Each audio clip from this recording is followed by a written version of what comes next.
Me cabe añadir que el libro de Benito Arruñada es un trabajo encomiable, fruto de 13 años de estudios académicos y de reflexión, que apunta pues, a uno de los grandes males de nuestra época, que es el victimismo, ¿no? Los ciudadanos eligen mal, el político trata de satisfacerlos, de lo contrario tiene pocas posibilidades de permanecer en el poder. Pues el ejemplo más evidente lo acabamos de tener en Francia con la dimisión, la salida de François Bayrou con su plan de ajuste fiscal y cómo pues, al final su sucesor ha tenido que guardarlo en el cajón como tantos otros antecesores, ¿no? Me gustaría aterrizar ejemplos de cómo las preferencias ciudadanas determinan las políticas públicas. Escribes en el libro, Benito, en comparación con países europeos similares, nuestras preferencias tienden a ser más estatistas y contrarias a la competencia, lo que impulsa el intervencionismo. Pautas que nos aproximan más a Marruecos o México que a Finlandia. ¿Cómo se traduce esto, por ejemplo, en un ámbito que has estudiado mucho, que es el de la fiscalidad y el de los contratos públicos? Buenas tardes, gracias por la presentación, Dolly, ¿no? y por las palabras sobre el libro. La pregunta el análisis de este libro empieza constatando que existe una correlación bastante aparente entre las preferencias demoscópicas que expresamos y las políticas, las instituciones que nos damos y las políticas que aplicamos, ¿no? Y además incluso existen en términos que técnicamente se pueden decir diff in diff, o sea, las diferencias que existen en preferencia respecto a países europeos se correlacionan también con diferencias en las políticas y las instituciones. En términos fiscales se analiza en el capítulo 2 y en términos de derecho privado en el capítulo 3. En términos de fiscalidad, lo que observamos es que hay diferencias demoscópicas en términos, por ejemplo, de los que mencionabas, de estatismo, de presentismo también, cierta miopía relativa a países europeos en cuanto a que anteponemos el presente al futuro, y de aversión a la competencia, por mencionar tres aspectos importantes. Bueno, en cuanto al la verdad, presentismo... Haces un retrato desolador, ¿eh? Sí, pero en cuanto al presentismo, finanzas públicas. Hombre, los historiadores económicos han medido este fenómeno. Leandro Prado, que está aquí en la segunda fila, puede decirnos bien cuál ha sido la trayectoria de déficit fiscal sistemático de los últimos, bueno, por lo menos 200 años, pero claro, podríamos incluso ir más atrás. O sea, siempre hemos sido deficitarios y siempre hemos tenido una deuda pública muy grande. Esto se corresponde con las preferencias, se corresponde también con nuestro día a día como ciudadanos, ¿no? Esto es lo más sencillo. La aversión a la competencia parece... Hay indicios para argumentar que mucho de nuestra estructura fiscal tiene más que ver con la aversión a la competencia. La gente de letras diría incluso la envidia, ¿no? Yo lo resumo en un dato. Hay un aspecto central de nuestra fiscalidad, que es que nuestra fiscalidad es muy progresiva a niveles muy bajos de renta. A niveles muy bajos de renta. Yo creo...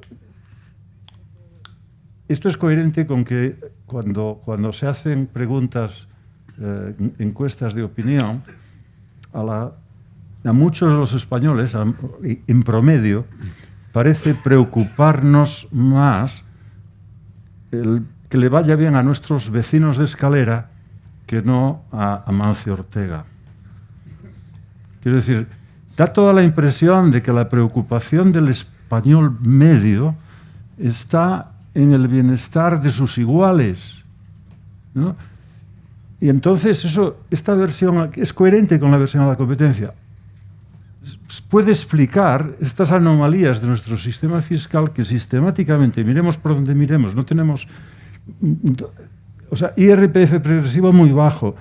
La diferencia entre el IBI y el ITP, tenemos un IBI ridículamente bajo y un impuesto de transmisiones muy elevado. ¿Qué estamos castigando? A la gente que se mueve, a la gente que se esfuerza. ¿Qué sistema educativo tenemos por salirnos del sistema fiscal? Hombre, en buena medida un sistema educativo que lo que castiga es el esfuerzo, castiga también a la gente que quiere destacar.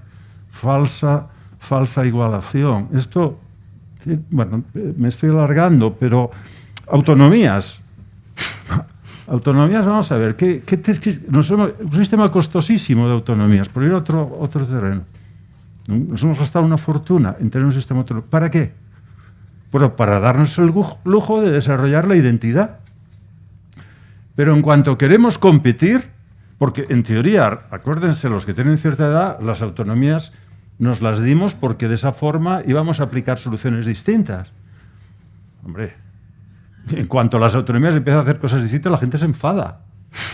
Pero no es que se enfaden solo la Generalitat de Cataluña, se enfada todo el mundo quiere hacer lo mismo. Digo, pero para hacer lo mismo, ¿para qué queréis autonomía? Entonces, no queremos competir, no queremos diferenciarnos. Ahora, sí que la identidad sí, pero es como consumo. Perdón, que no sé, si hablamos a este ritmo no vamos a llegar a... Está obsesionado con eso, que sí vamos a llegar. Vale, gracias. Luis, tú eres sociólogo, además has estudiado pues, justamente la equidad de la justicia distributiva. ¿Qué opinas de lo que acaba de decir Benito, del planteamiento del libro?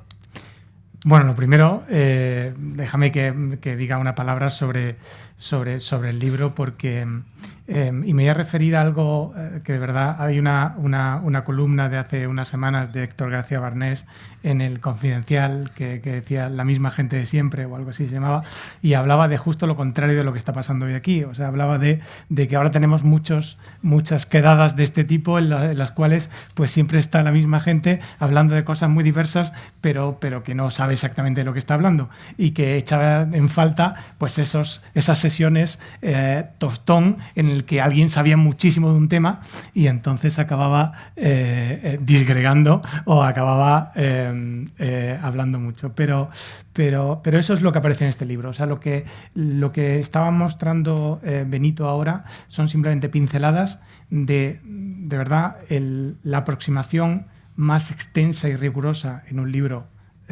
para el consumo mayoritario que yo he visto sobre todo este tipo de temas. Y además coincide con muchas de las cosas que yo he estado mirando y que la he mirado mucho más en profundidad. No solamente tenemos esos problemas con la aversión a la competencia, el presentismo y otros temas de los que ha estado Benito, sino que en las últimas 2 décadas hemos desarrollado teorías políticas para justificarlo, que es otro de los temas que Benito también va tocando en el libro, y que creo que es muy importante. O sea, no es solamente que no nos demos cuenta que nos pasa esto y que de forma agregada por el hecho de que la mayoría de personas somos presentistas y a verse la competencia acabamos en un equilibrio peor. No solamente es eso, sino que actualmente y desde hace tiempo tenemos opciones políticas y tenemos teorización sobre esto en positivo, es decir, tenemos que ser así. Es decir, hemos puesto, por ejemplo, mucho foco, o se ha puesto mucho foco en los últimos años en la igualdad de resultados, de una forma, pues bueno, quizá en el fondo está la envidia, pero desde luego de una forma que no existía anteriormente, donde teníamos mucho más el foco en la igualdad de oportunidades. Entonces, yo creo que en ese sentido soy un poco más negativo en el hecho de que no solamente están pasando todas estas cosas, sino que tenemos ya formas ideológicas de justificarla de forma muy efectiva, aunque, me voy a parar aquí, lo dejo solo para luego, aunque el hecho de que esté incrementándose la diversidad ideológica, como bien también señala Benito al final del libro, puede llevarnos más adelante a romper alguno de los círculos viciosos que ya estaba planteando anteriormente. Ángel. Bueno, en primer lugar estoy muy contento de estar aquí en la presentación de este libro. Benito y yo llevamos hablando de estos temas, yo creo que desde que empezaste con el libro, si no antes, y casi nunca estamos de acuerdo en casi nada. Seguimos sin estar de acuerdo, pero yo creo que el debate es interesante y es divertido en cualquier caso, ¿no? Una cosa en que estoy de acuerdo es que los resultados son malos. O sea, el país, desde luego, no funciona bien. Pero no sé si echaría la culpa a las preferencias de los ciudadanos, que no sé si son como él las pinta, o por lo menos la muestra que yo tengo de ciudadanos españoles no es tan puñetera como esa que sale en tus cuadros. Y además me da la impresión de que es en exceso pesimista y determinista, o sea, es un poco fatalista, ¿no? Hay estas preferencias horribles que tenemos, esto explica de forma mecánica e inevitable que el país sea un desastre. Yo, primero, creo que hay muchas cosas que no son deterministas, hay problemas posibles en la transmisión, algunos para bien, entre las preferencias de los ciudadanos y el resultado del sistema político. Creo que lo que hace la gente, en particular los líderes, ahí hay un margen que no está predeterminado por las preferencias de nadie. Podemos tener buenos o malos líderes y podemos tener buenos o malos políticos y podemos tener buena o mala suerte en determinadas cosas. O sea que es todo mucho menos determinista de lo que uno podría inferir leyendo, por lo menos con cierta prisa, el libro. Luego se cura un poco en salud en ciertas cosas.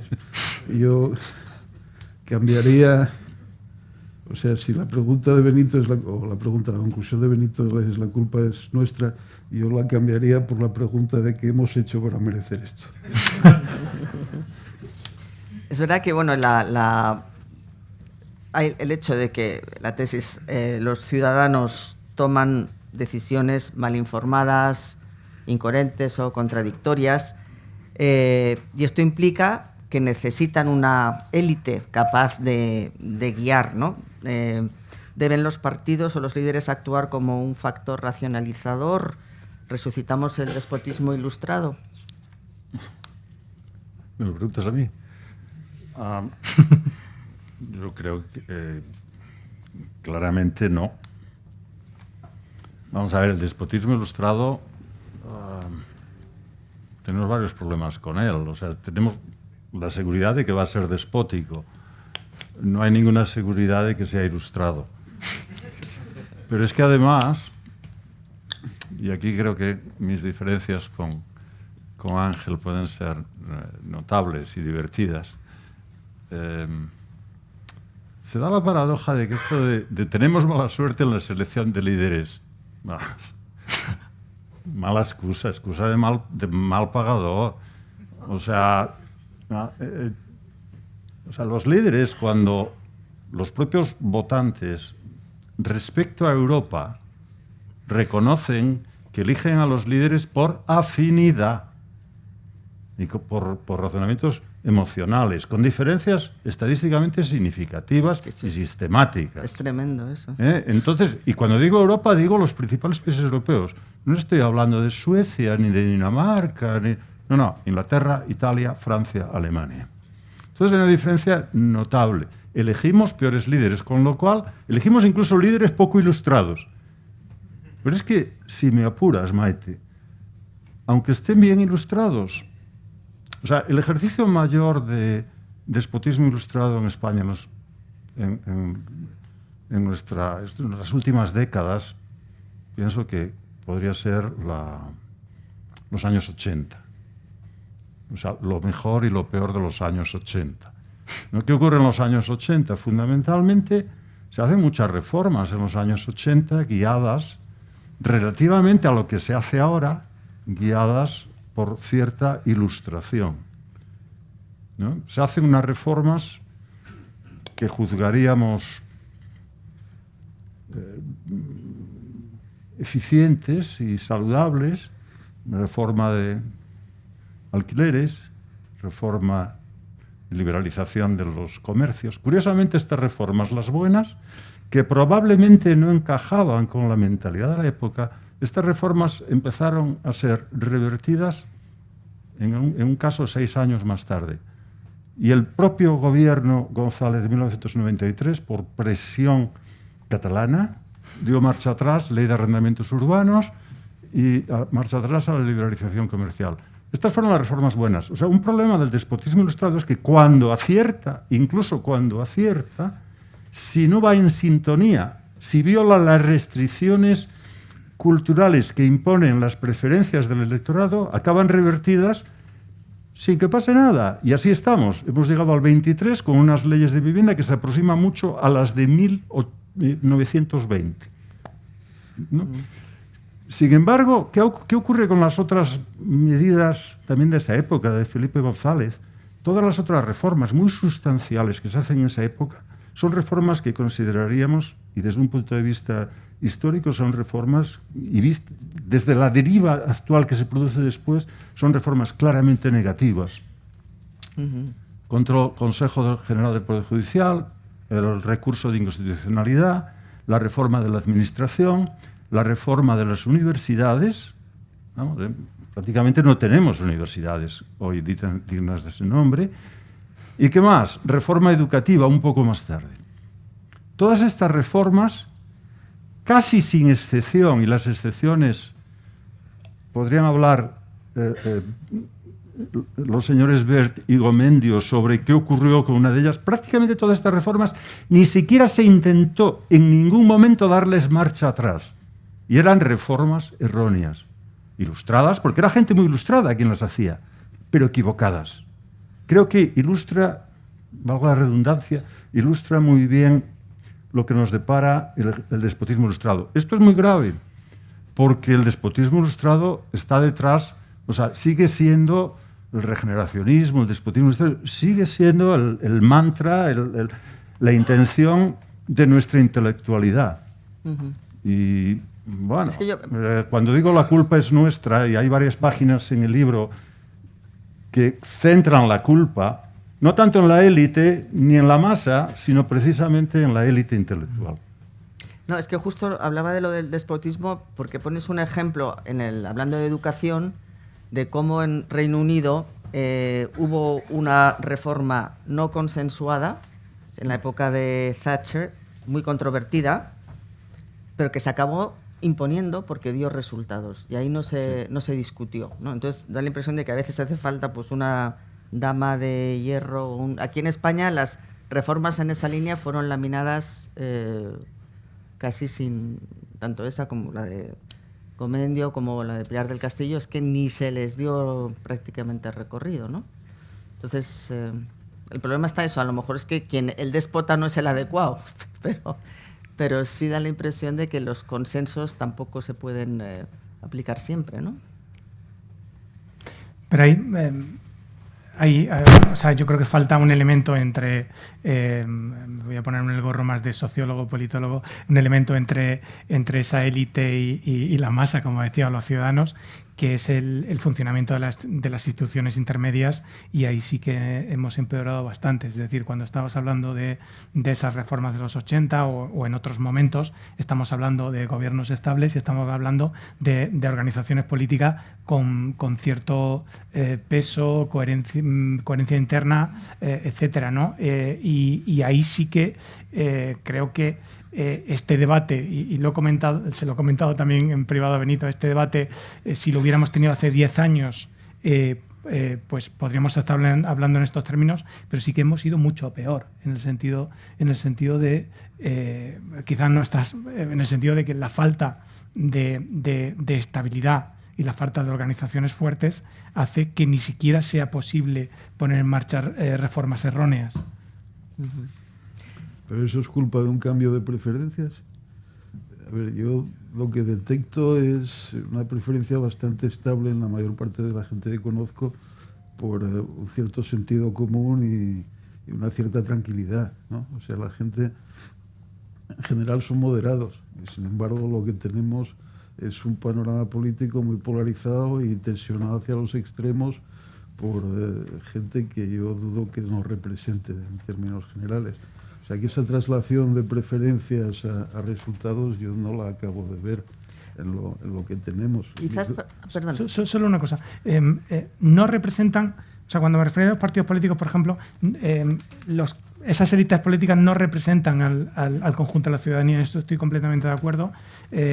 Quizá más contigo que con alguna de las cosas que dice Benito, pero sí representan al tipo de persona que acaba subiendo por la estructura de un partido político. Es decir, creo que hay una parte si quieres, de análisis de las organizaciones que también nos falta, porque creo que lo que acabamos viendo es también el producto de cómo esas organizaciones funcionan por dentro, ¿no? Porque creo que los incentivos que tiene alguien para llegar a la cúpula de los partidos y eventualmente al gobierno son incentivos que no están alineados con lo que sería mejor para la ciudadanía. Completamente de acuerdo, pero eso es parte de esos mecanismos de transmisión que antes decía que podían fallar. O sea, que la transmisión de preferencias al resultado final pues es de dudosa calidad, aunque Benito piense lo contrario. No, vamos a ver. Creo que debemos... Y es el núcleo de nuestra discrepancia. Y Luis puede ayudarnos a centrar el asunto, porque tiene un libro excelente sobre polarización. Entonces, claro, la polarización, que además ha aumentado y todo esto, si entiendo bien, es una polarización no sobre las políticas, es una polarización casi, yo diría, identitaria. Uh-huh. Entonces, es una polarización, lo cual no quiere decir que no nos lleve incluso a la violencia, ¿no? Pero es identitaria, no es sobre las políticas. No es sobre estas cosas centrales de la progresividad del impuesto de la renta, que si subimos el IVA, el ITP, que si empezamos a hacer vivienda o no vivienda, sino que son... No, sobre esto no hay discrepancia. Por eso las propuestas de los partidos son casi homogéneas en esto. Por eso pues el PP quiere reducir el IBI a la mitad. Y nadie quiere meterse, el tema tan querido de Ángel. ¿Hay algún partido que diga algo sensato sobre las pensiones? No. O sea, sobre lo central no hay discrepancia alguna. Quiero incidir ahí. Sí, queriendo, y así le fue. Claro. Pero bueno, pero hubo. Queriendo volver, justo, mira, vamos, antes de entrar, porque tengo algunos planteamientos políticos también, pero justamente la parte económica, los asuntos esenciales, has hablado de la vivienda, los impuestos, hablas de un idealismo normativo que se deriva pues justamente de estas creencias y de estas preferencias, ¿no? Que se tiende más a una regulación redistributiva, más centrada en la redistribución que en la producción, bueno, que en la innovación. En todo. Hay una frase terrible que se utiliza muchas veces: basta con tener voluntad política. Entonces, o sea, esta mentalidad que muy dominante, ¿no? O el echar de menos que no haya gobierno porque no puede hacer leyes. ¿Qué está detrás de esto? Este idealismo legislativo en el sentido de que una vez hecho la ley ya la realidad se va a adaptar a la ley. Claro, no funciona, pero esto pesa mucho en nuestra manera de ver. Es una manera muy simplista, casi infantil, muy poco pragmática, ¿no? Que tiene que ver además, conecta mucho con política versus mercado, que es una de las grandes diferencias, sobre todo con la Europa del Norte, que no entendemos. El ciudadano común y normal tiene muchas dificultades en todos los países, pero aquí un poquito más respecto a Europa, para entender cómo funciona el mercado, para entender algo tan simple como que en el mercado las leyes, bueno, configuran, ayudan a estructurar las relaciones, pero oiga, dos individuos no contratan si uno no quiere contratar. Y esto se olvida. En términos de derecho privado se olvida constantemente en España, en lo que quieren hacer muchas veces. Entonces hacen estas leyes de decir, bueno, favorecer al deudor en contra del acreedor. Claro, el acreedor se retira del mercado, ¿no?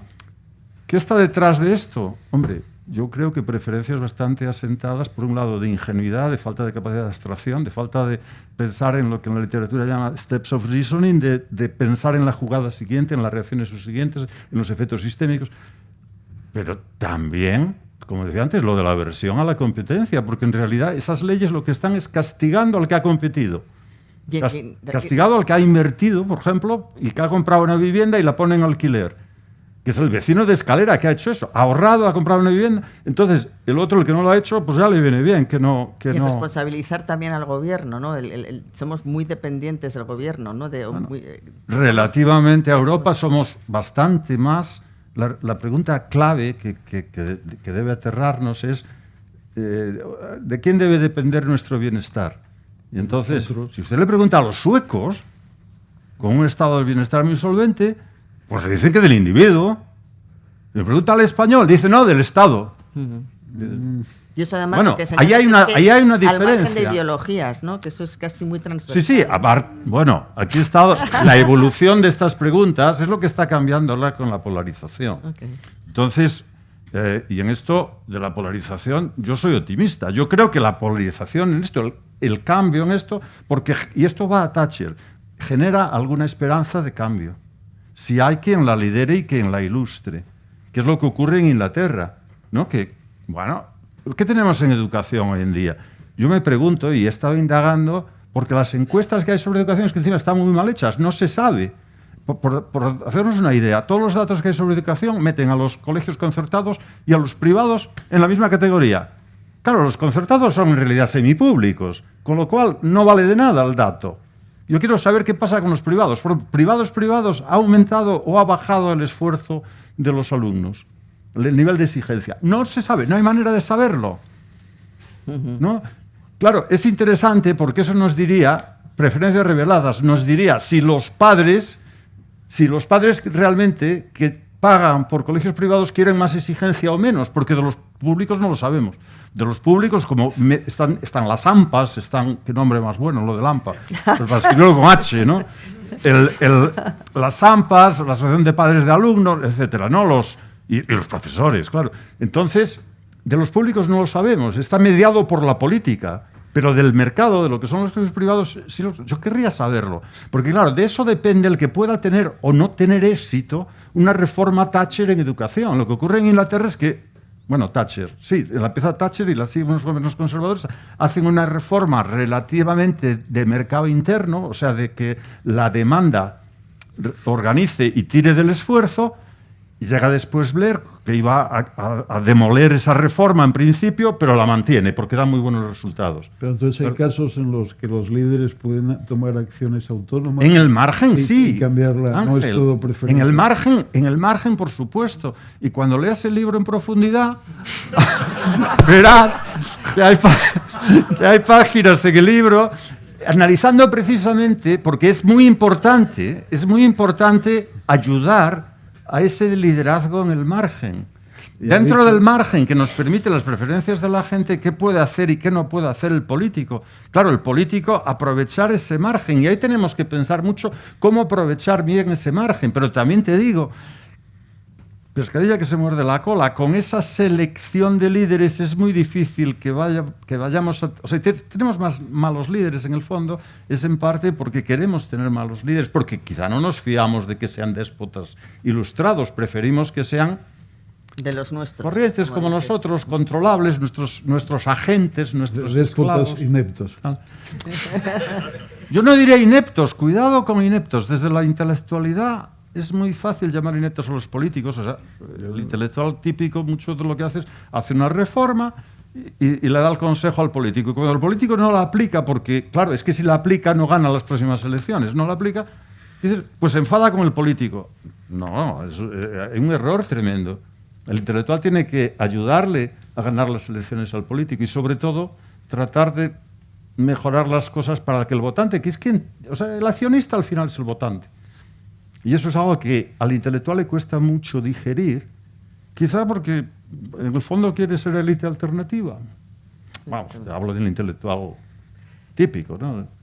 Volviendo a la situación política, habláis de una polarización, pero hay una tesis tuya que me parece interesante, hablando de la situación actual y del sanchismo, que lo presentas, bueno, cabe preguntarse, ¿es una anomalía personal o la continuación lógica de una deriva? Para Ángel es una anomalía, ¿no? Bueno. Desde la transición, porque tú también desinflas el suflé bastante de la transición. A mí me parece más una continuación lógica. Ah, bueno, Luis está conmigo. Estamos 2-2. Bueno, no, desempatas. Se ha derivado justamente esa tradición de la falta de respeto a la independencia judicial, por ejemplo. Puede ser uno de los factores. Educación. Yo pienso que las reformas educativas desde los 80 tienen que estar afectando a que el votante, sea un votante más infantil.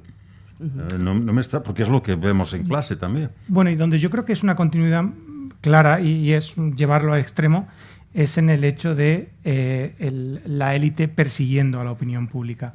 Es decir, también muchas de estas cosas coinciden en el tiempo con que tenemos mucho mejores datos, etcétera, pero realmente lo que vemos hoy en día es prácticamente la imposibilidad de realizar reformas costosas de ningún tipo, porque tienes muchísima información acerca de los costes a corto plazo. Entre otras cosas, tienes mucha información acerca del estado de la opinión pública, que probablemente se va a molestar por lo que hace.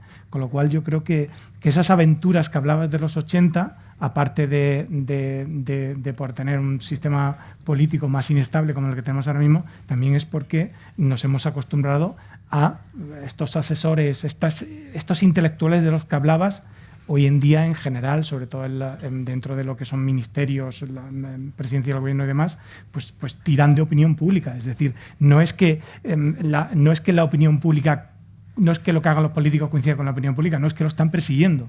Ya. Regulan a partir de encuestas. Efectivamente. Ángel, no estás convencido. No, a ver, sí. Hay cosas que sí, pero o sea, al final lo que tenemos ahora es lo que queremos realmente. O sea, a mí eso es lo que me cuesta quedar. O sea, en cierto sentido sí, tenemos un país democrático, entonces lo que sale del proceso democrático en buena parte es culpa nuestra. Votamos y tenemos lo que nos merecemos. Estoy de acuerdo, pero hasta ahí. Y con un margen de incertidumbre y un margen de menos determinista. Entonces, no acabo de entender muy bien cómo se compagina esto con lo que dices de Thatcher, por ejemplo, ¿no? O sea, si ella fue capaz de... Bueno, Thatcher, de reformar ese aspecto de la...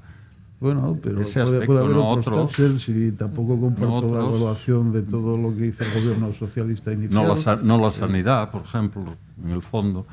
Pero... Vamos a ver, el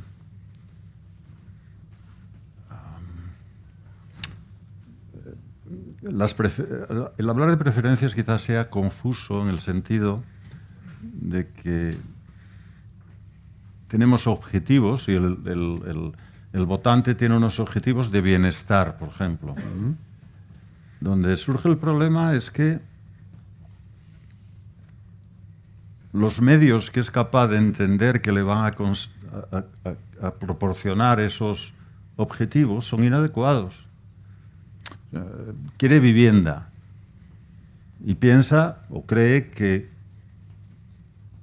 haciendo unas determinadas leyes de vivienda prohibitivas de los contratos del alquiler o topes de alquiler, topando, por ejemplo, topando el alquiler, pues cree que topando el alquiler, imagina, un caso muy simple, ¿no? Si cree que topando el alquiler va a conseguir bajar el precio del alquiler. Un problema de falta de información y de falta de formación económica.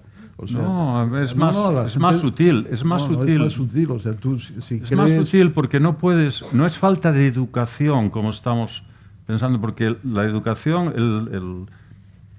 el votante, el ciudadano, tiene incentivos para educarse, en ser un buen fontanero, un buen economista, un buen escritor, un buen periodista, pero no tener información sobre la cosa común, porque si consigue saber muy bien qué leyes conviene desarrollar, va a tener que compartir ese beneficio con todos sus conciudadanos. O sea, en política, lo racional, lo económicamente racional es ser un ignorante. Bueno, pues hasta cierto punto. O sea, si en la secundaria les enseñáramos que los controles de precios no funcionan... No estoy de acuerdo. Hemos hecho un esfuerzo muy grande. Hemos introducido... no vale la educación formal, entre otras cosas porque la educación formal la carga el diablo. O sea, los cursos de economía, y hay análisis, hay los libros de economía de bachillerato son un desastre. Y en lugar de enseñar economía, lo que hacen es enseñar ideología, en el peor sentido de la palabra. Entonces, no vale con la educación. Idealmente valdría esta solución. Me temo que no funciona. La única educación, la única formación educativa pero estamos pasándonos a la última, pero bueno, última, mira, estoy yo controlando, creo que eran 50 minutos, ¿verdad? Y luego 10 de público, las preguntas del público.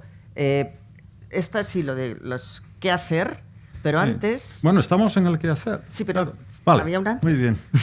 Que acabamos con el qué hacer, pero es que antes, hablando de justamente de eso, hablas y es una de tus propuestas que me parece interesante, cómo estamos imbuidos en el digamos, el espíritu de la socialdemocracia, que eso también me imagino que acaba permeando en la forma de pensar de la ciudadanía, y dices que la socialdemocracia europea ya es un modelo caduco, que hay que construir un nuevo consenso intelectual y moral sobre bases más racionales. ¿Cuáles serían esas bases? Luego os preguntaré también si estáis de acuerdo con eso. ¿Cuáles serían esas bases, ¿no? ¿Cómo repensar el papel del Estado y del mercado? Porque también eso puede estar en la base de justamente esas malas elecciones, ¿no? Muy rápido. Socialdemocracia europea. O digamos que ha muerto de éxito, que ya no da más de sí. Bueno, en parte.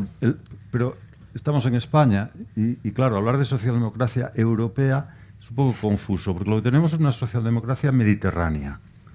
Entonces, a diferencia de la europea... Ahora ni eso, pero bueno. No, pero es que la socialdemocracia europea es bastante más racional. La mediterránea tiene una característica, a mi juicio, que es esconder el coste, prometer el imposible y esconder el coste al ciudadano. Entonces, claro, se vende muy bien, pero es inviable. Ese es el dilema, ¿no? Entonces, mire, yo no me escondo, yo soy liberal. O sea, yo quiero una economía mucho más de mercado que privilegie al individuo sobre el Estado, y un Estado liberal, el Estado del 19, poco más. Claro, esto es muy duro. Probablemente los ciudadanos españoles no quieren esto. Perfecto. Si saben los costes, si saben a lo que se exponen, yo voy con ellos. Yo lo único que pido es que los costes que tengan, que no les engañemos, que los costes sean claros. Y que los costes sean claros, que elijan. La decisión, si uno mira al mundo hoy, lo que ve es China, gasto social en China es 10%. Xi Jinping tiene una frase que es terrible: no quiero que la gente se vuelva perezosa. 10% de gasto social. Estados Unidos anda por el 20%, Europa anda por el 30%. Entonces, si queremos andar por el 30%, podemos hacerlo. Se puede hacer, pero bueno, Dinamarca puede hacerlo. La diferencia con España, o sea, España tiene un IBI del 21%, Dinamarca del 25%. No es muy diferente. Entonces, ¿cuánto grava el consumo? Oiga, pero es que en Dinamarca la hostelería está al 25%. En España está al 10%. O sea, en España la hostelería está subvencionada. Porque no es que, bueno, nuestro IBI no es el 21 de media es el 15%. Pero está subvencionada. Y como está subvencionada, pues tenemos que llenarnos de inmigrantes que no tienen una productividad suficiente para pagar las pensiones que les prometemos. Con lo cual, estamos haciendo un poco... Esto aquí no es ni siquiera, ni nos lo planteamos. Lo planteó en esta casa Jesús Fernández Villaverde hace unos meses y gran escándalo. Incluso algunos estudiosos de las pensiones decían que no, que era viable. Que era viable o sea, el tipo de inmigración que tenemos, que es viable sostenerlo. Lo dudo. Los daneses con inmigración más cualificada piensan que no. Yeah. Entonces... no escondamos la realidad. La socialdemocracia, decías, ¿sobre qué bases queremos? Las bases que quiera la gente. Yo no quiero imponer. Lejos de mí la tentación de ser déspota. O sea, si quieren hacer otra cosa, que lo hagan. Luis. De todas formas, lo que generalmente nos falta en España y en el espacio político son opciones liberales, porque precisamente, fíjate muy rápido dónde estamos ahora mismo. Estamos en una situación donde tenemos una socialdemocracia mediterránea muy poblada, o sea, tenemos muchas opciones, de hecho, que se sitúan en intervencionismo económico y liberal en lo moral. Tenemos opciones que son conservadoras, en poco intervencionistas en lo económico relativamente y intervencionistas en lo moral. Y la fuerza más boyante ahora mismo en España se está moviendo hacia intervencionismo en todo. Con lo cual, el único cuadrante que ahora mismo no está cubierto por ninguna fuerza política en España es el cuadrante liberal. Liberal por la derecha, ¿no? Que esto lo señala también. Claro, o sea, simplemente que en este eje de si eres más o menos liberal en lo económico y en lo social moral, realmente lo que no tenemos ahora mismo en España es ninguna opción política que se sitúe en el eje liberal, se sitúe en la parte liberal de los dos ejes. Es decir, curiosamente, lo que nos estamos moviendo es hacia una predominancia de opciones izquierda-derecha que apuestan por el intervencionismo. Que es lo que también se echa de falta en Ciudadanos, ¿no? Sí, pero a ver, yo tampoco creo que tengamos una oferta socialdemócrata solvente. O sea, yo me confieso socialdemócrata de origen. Yo te iba a preguntar por eso. ¿Tú crees que la socialdemocracia es mezclado caduco? con liberal? No, caduco no. Yo creo que es una buena síntesis en general. Luego, cuando desciendes a los detalles, pues muchas veces no funciona bien. Pero que es una buena síntesis entre las dos grandes tendencias. O sea, tenemos el socialismo, comunismo, tal por un lado, el liberalismo por otro, y los dos, la socialdemocracia, bien entendida, diría yo, es un compromiso en el que se reconoce que la mayor parte de las cosas las hace mejor el mercado que el Estado, y eso hay que utilizarlo y explotarlo, pero que el mercado solo pues tiene una serie de problemas. Entre otras cosas, tiene un exceso de desigualdad y hay que redistribuir y hay que mitigar esa desigualdad. Yo creo que ese compromiso, esa visión de que podemos usar las dos partes, las dos herramientas y buscar un equilibrio entre las dos, es potencialmente muy útil y ha funcionado muy bien durante bastante tiempo. Y ahora lo que siento es que se esté rompiendo. O sea, yo no veo un partido socialdemócrata español representado en nuestras Cortes. Antes de pasar a las preguntas del público, retomamos lo que estábamos hablando antes. Si la educación no sirve, ¿cómo mejorar esa correspondencia entre objetivos que desea el ciudadano y los medios que él mismo permite utilizar a sus representantes políticos? ¿Información, sino educación? ¿Cuál es? Bueno, la información puede... Vamos a ver, en teoría la educación y los medios de comunicación, o sea, el mercado de ideas, si es competitivo, es útil en este sentido. Pero la educación tiene esta limitación que decía, que los incentivos individualmente cada ciudadano tiene interés en formarse en su profesión, porque todo el rendimiento de su formación lo apropia él mismo. Formarse en la cosa común, muy pocos incentivos. Si además se hace desde un sistema de educación pública, tenemos la experiencia de formación del espíritu nacional, se decía cuando éramos niños, pero después vino la educación para la ciudadanía y demás. Me parece muy peligroso. ¿Qué alternativa podemos contemplar? Hombre, hay una muy clara y de coste casi nulo, que es que por lo menos el lado de los costes se vean. Entonces, claro, a mí me maravilla, por ejemplo, Suiza no tiene, por darles un ejemplo, Suiza no tiene retenciones para no residentes, no tiene retenciones en IRPF. Y los suizos se pagan sus IRPFs, pero se los pagan y saben lo que pagan. En España empezamos en los años 60, cuando se reforma el IRPF, había que pagar, solía salir un poquito negativo. Bueno, gran cabreo de la gente. Enseguida los gobiernos de turno aprendieron a que saliera a devolver. Sí. Con lo cual lo hemos convertido en un premio. Debemos estar ahora en el 70 y pico % a devolver, ¿no? Encima, una de las reformas de la derecha no voy a decir que derecha, pero unas reformas de la derecha consistieron en hacer el pago inmediato. Que teoría de incentivos, los premios conviene darlos cuanto antes. Sí, encima ¿No? De inmediato, para que esté contento. Entonces, hombre, ahí se puede jugar con estas cosas, pero tenemos otros aspectos, lo de la seguridad social. O sea, el coste de seguridad social es tremendo. Primero, le llamamos seguridad social a cargo del empleador, etcétera. Nadie sabe realmente lo que está ganando, etcétera. Bueno, esto se puede... Los daneses, por decir algo, los daneses no tienen prácticamente cargas de seguridad social, financian la seguridad social con impuestos. Nosotros seguimos, y los juristas, pues haciendo la gran disquisición de si esto es un impuesto o no es un impuesto. Y demás. Porque claro, toda esta ocultación no es solo...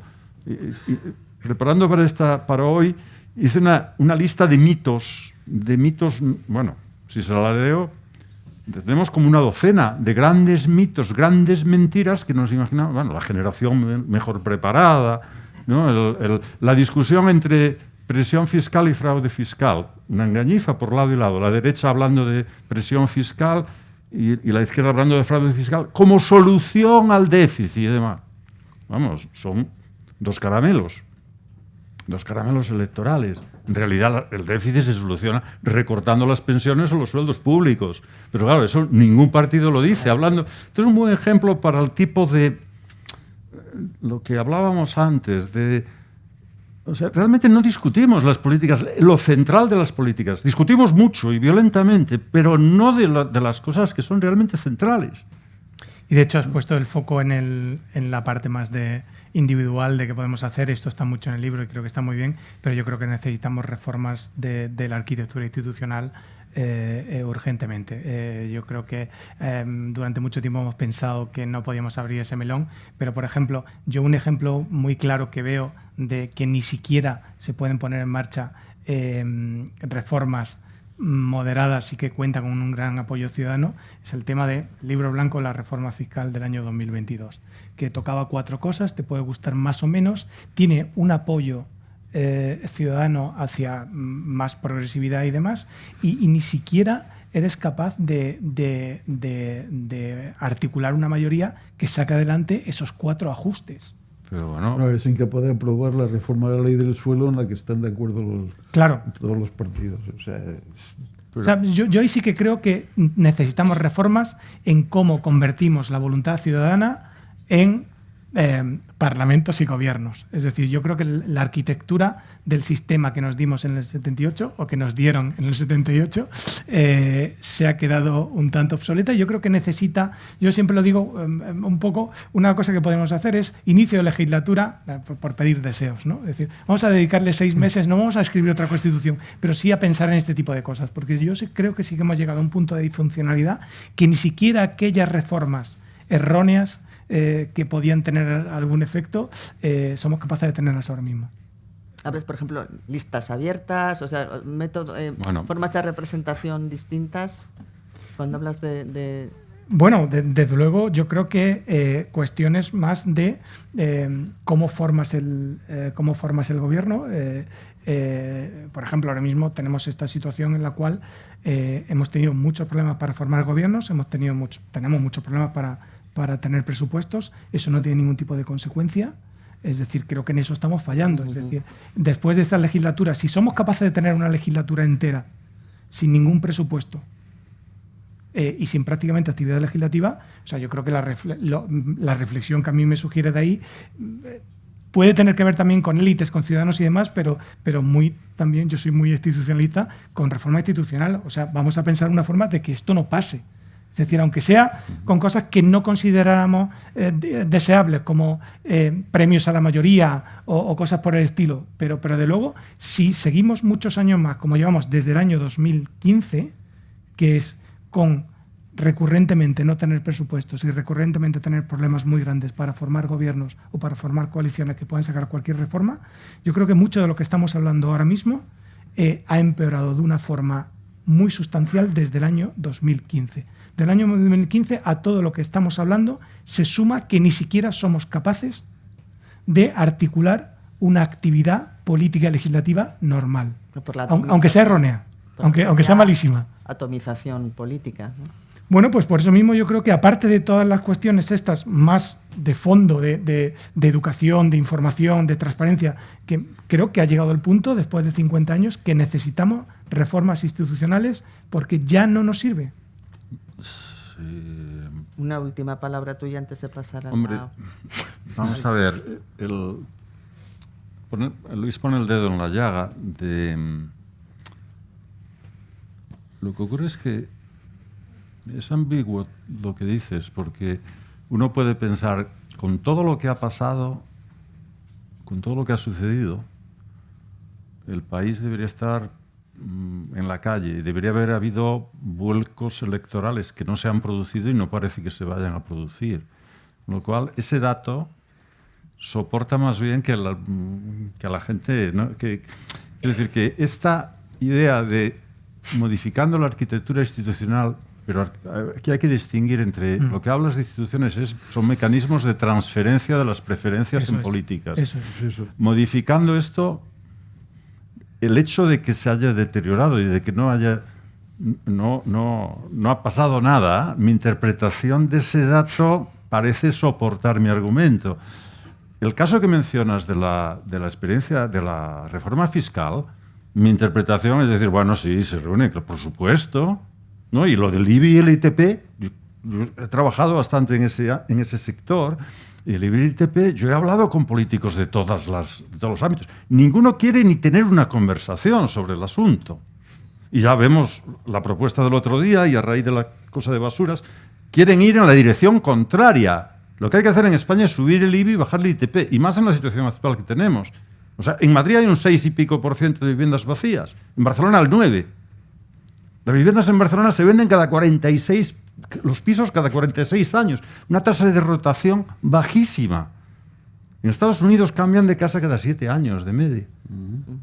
Aquí simplemente la vivienda se está amortizando en el sentido de que es un bien amortizado, como eran los del antiguo régimen, que estaban siempre en manos de la misma familia. La propuesta liberal, del Partido Liberal, digamos, es reducir sucesiones y eliminarlo. Entonces, quiero decir, de que no se haya habido esa reforma fiscal no es un fallo de la política. Si lo ves como un éxito, quiero decir que simplemente está obedeciendo a la masa, claro, es una explicación quizá tautológica. Pero pongámoslo como una hipótesis. La hipótesis, entonces, ¿a qué nos lleva? ¿Tú crees que la masa tiene una idea clara sobre el libro? No le hace falta. No tiene una idea clara de nada, pero vota. Tiene derechos políticos. Ponemos fin al... Yo querría daros las gracias a la Fundación y a vosotros y también al público por aguantar.